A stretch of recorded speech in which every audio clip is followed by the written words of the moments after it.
Alors les enseignes sont-elles responsables de la situation que vivent les agriculteurs? Les règles censées protéger ceux qui nous nourrissent sont-elles vraiment toutes respectées?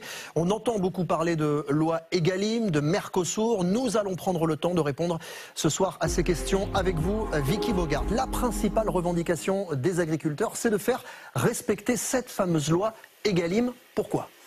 Il faut plutôt parler des lois Egalim, car il y en a 3 successives. Toutes visent à garantir aux agriculteurs une rémunération plus juste. Concrètement, elles doivent leur permettre d'avoir davantage de poids face à la grande distribution et aux industriels de l'agroalimentaire. La loi prévoit de sanctuariser, c'est-à-dire de protéger le coût de la matière première agricole. Exemple, si la production d'1 kilo de viande coûte 5 € à un agriculteur, l'industriel ne peut plus lui acheter en dessous de ce prix.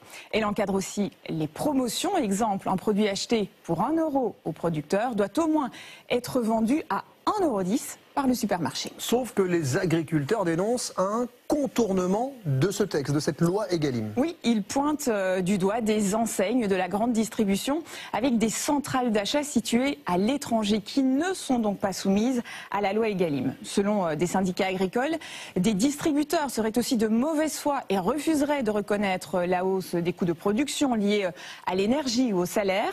C'est donc dans ce contexte que le Premier ministre Gabriel Attal a annoncé des sanctions très lourdes à l'encontre de 3 entreprises qui ne respectent pas cette loi sans dévoiler de nom.